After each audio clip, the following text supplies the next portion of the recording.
Taking control of your mind and thoughts crucial to living your most fulfilling life. This video will give you 4 ways to help you do just that. Let's start with the first idea of understanding the difference between problems and predicaments. As leadership expert John Maxwell puts it, a problem is something you could do something about. If you can't do something about it, then it's not a problem, it's a predicament. That means it's something that must be coped with and endured. For example, if someone has lost their job or has been laid off during the coronavirus pandemic, it's not a problem, but a predicament because they don't have control over the pandemic. So it wouldn't be wise to waste valuable mental energy being upset over losing their job if they can't do anything about it. Instead, it would be wise to focus on what else can be done to bring in income to cover living expenses. And if they have more free time, using that time to develop themselves, such as reading books in their field or learning new skill sets. Simply put, before you devote a lot of mental energy towards something, ask yourself, is this a problem or a predicament? If you can do something about it, it's a problem that has a solution. However, if you can't do anything about it, it's a predicament that we'll need to accept and work with.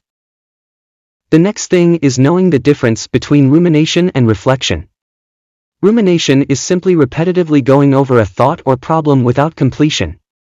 For example, with someone who's depressed, the theme of rumination could be thoughts of being inadequate or feeling worthless. For example, maybe someone has done poorly in school and they ruminate about all the times they failed their tests, because failure occupies their mind. It's very unlikely they'll put themselves in situations where they could feel inadequate again, such as enrolling in college classes. In contrast, reflection often leads to more positive results. Reflection is simply observing your thoughts and feelings and then using your observations to gain understanding or possibly making changes for better future outcomes. In our example, this person may reflect and realize that they feel like a failure because they failed a lot of tests in school. But then they focus on why they failed. If it's because of a low IQ, that's a predicament, and not worth dwelling over.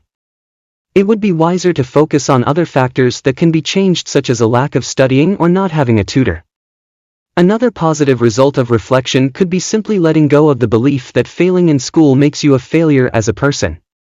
We all have strengths and weaknesses, and maybe school could be a weakness of this person's, but it isn't wise to dwell on weaknesses that may not matter at the expense of developing strengths that do. For example, if you're a gifted painter, don't ruminate on how you failed all your calculus tests. By reflecting instead of ruminating, you'll be much more likely to get out of a rut and start taking actions that are positive and productive. The third thing is to think of thoughts as nutrition. Would you eat this moldy bread? I'm sure you wouldn't, and it's because it would make you sick. But if you wouldn't eat this moldy bread, why would you consume the mental thoughts of jealousy, bitterness, or inadequacy? Negative thoughts will enter your mind from time to time, but at a certain point you'll need to consume healthier thoughts if you want to become mentally healthier and stronger. At the same time, be careful of consuming fantasy thoughts, which are thoughts that are sweet but lack substance. Fantasy-like thoughts could be reliving your past and doing things differently that would make your life better now. The past is over and done with, and dwelling on fantasies that will never become a reality are like eating decadent candy. They may be enjoyable to consume in the moment, but will leave you sluggish and less healthy down the road. It's a simple exercise, but when you find yourself dwelling on a thought, compare that thought to a food. Is it moldy bread, like a thought of feeling worthless and unlovable? Is it like a candy bar, like living a fantasy that will never be a reality? Or is it like a well-balanced meal that involves honest reflection with an intent of learning from it and improving? You become a product of what you consume mentally, so make sure you're consuming the thoughts that make you stronger and healthier. Number 4. Choose your peers carefully. I was in the grocery store shopping recently, and it was during the coronavirus pandemic. At this time, I wasn't wearing a mask. I was looking at everyone in the store and noticed that I was literally the only person in the store not wearing a mask. I felt incredibly uncomfortable, and really wanted to put on a mask like everyone else. Now I share this not to start a debate, if we should or should not be wearing a mask, but I share it to show the power the effect of others can have on you. If you surround yourself with people who dwell on predicaments they can't control, and consume thoughts that make them weak and sluggish, over time you'll naturally think and act like they do, in order to connect with them. It's tough to master your mind and thoughts on your own, but you don't have to do it alone.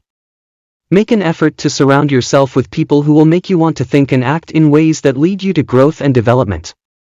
My friend, I hope these ways help you master your mind and thoughts, and if you're new to this channel, consider subscribing today and look for future videos. Thank you so much for watching, and I'll see you in the next video.